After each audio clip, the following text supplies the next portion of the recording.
तपाईलाई सबैभन्दा नराम्रो गाली कुन लाग्छ त्यो दिएको हो भनेर सम्झिनुहोस् है त। जय मसी कुजाङपो र नमस्ते सबैजनालाई।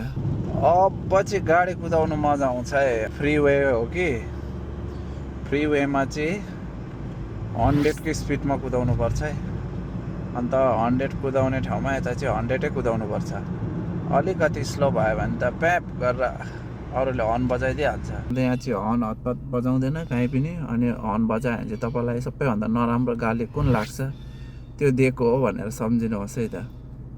हेर्नुहोस् है त, अब 100मा जान्छ है त। 100 को 100मै छ। बाइक कुदाउने नै 100मा दिइरहेको छ।